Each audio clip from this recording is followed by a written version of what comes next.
నమస్తే, welcome to new TV Telugu. తెలంగాణలో సంచలనం కలిగించినటువంటి జిఎస్టీ స్కామ్లో ఐఏఎస్ అధికారి మాజీ సిఎస్ సోమేష్ కుమార్ ఆయన్ని కూడా ఒక నిందితుడిగా చేర్చడం ఇప్పుడు చాలా కీలకమైనటువంటి పరిణామంగా మారింది.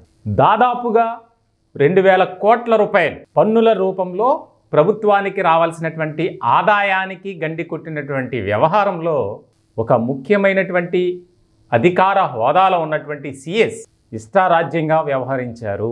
గత సర్కార్లోని పెద్దల ప్రమేయంతో అండదండలతో సోమేష్ కుమార్ రెచ్చిపోయారు అనేది ఇప్పుడు ప్రధానమైనటువంటి అంశంగా వెలుగులోకి వచ్చింది. చాలా కీలకమైనటువంటి పరిణామంగా ఈ జిఎస్టీ స్కామ్ అనేది ఇప్పుడు తెరపైకి వచ్చింది. అనేక అంశాలు వెలుగులోకి వచ్చాయి.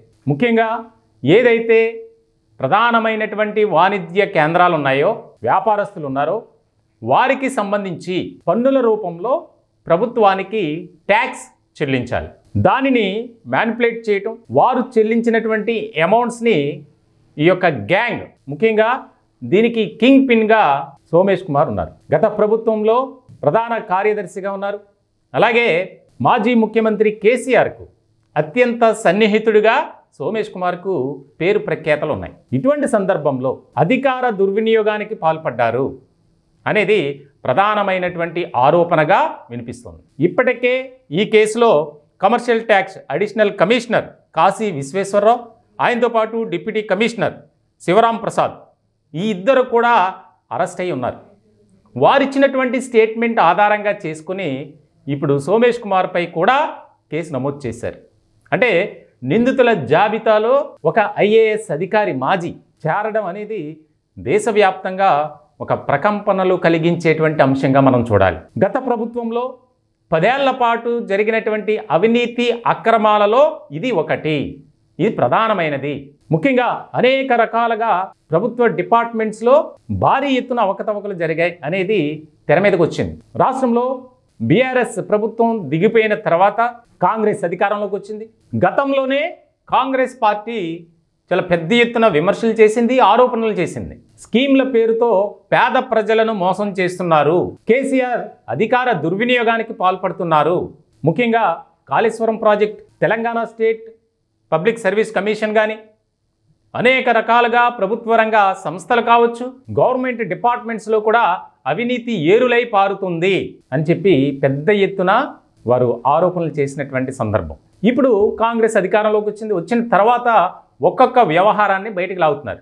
విద్యుత్ కొనుగోలు ఒప్పందం, దానికి సంబంధించి విజిలెన్స్ వేశారు. అలాగే కాళేశ్వరం ప్రాజెక్టుకి సంబంధించి, పబ్లిక్ సర్వీస్ కమిషన్కి సంబంధించి ఇలా అనేక కీలకమైనటువంటి విభాగాలకు సంబంధించి విచారణ కొనసాగుతూనే ఉంది. ఇటువంటి సందర్భంలో రాష్ట్రంలో ఒక్కసారిగా ఈ యొక్క జిఎస్టీ స్కామ్ అనేది బయటకు రావటం అత్యంత చర్చనీయాంశమైంది. ప్రభుత్వానికి చాలా కీలకంగా వ్యవహరించాల్సినటువంటి అధికారులు, అంటే పాలకులకు ప్రజలకు మధ్య ఒక వారధిగా సారథిగా ఉండాలి ప్రభుత్వంలో పనిచేసేటువంటి ముఖ్యమైనటువంటి అధికారులు. అందులోనూ ఐఏఎస్ ఐపీఎస్ అధికారుల పాత్ర చాలా కీలకమైంది. వాటన్నిటినీ పక్కన పడేసి కొంతమందికి తొత్తులుగా వ్యవహరిస్తూ ప్రభుత్వానికి చెందాల్సినటువంటి డబ్బుని ఈ యొక్క అధికారులతో పాటు తిలా పాపం తలా తిడుకుడనే ఒక సామెత ఉంది. అంటే పాపపు సొమ్మును పంచుకోవటం. ఈ రకమైనటువంటి ఒక కొత్త పందాకు శ్రీకారం చుట్టారు తెలంగాణలో. గత 10 ఏళ్లలో ఇటువంటి అక్రమాలు, అవినీతి కోకొల్లలు అనేక రకాలుగా రెచ్చిపోయారు. దీనికి సంబంధించి ప్రతి విభాగానికి మేము విజిలెన్స్ కమిటీ విచారణకు వేస్తున్నాం అని చెప్పి ప్రకటించారు ముఖ్యమంత్రిగా రేవంత్ రెడ్డి. ఇటువంటి సందర్భంలో అసలు ఈ సోమేష్ కుమార్ వెనుక ఎవరున్నారు? ఆల్రెడీ గతంలోనే ఈయనపై అనేక రకాలుగా ఆరోపణలు, తన భార్య పేరున పెద్ద ఎత్తున భూములు కొనుగోలు చేశారు. వీటన్నిటికీ సంబంధించి చాలా కీలకమైనటువంటి అంశంగా ఇది మారింది. మరి యొక్క తెలంగాణలో ప్రకంపనలు కలిగిస్తున్నటువంటి జిఎస్టీ స్కామ్లో ఇంకా ఎవరెవరు పెద్దవారు బయటకు వస్తారు అనేది చాలా కీలకంగా మారినటువంటి అంశం.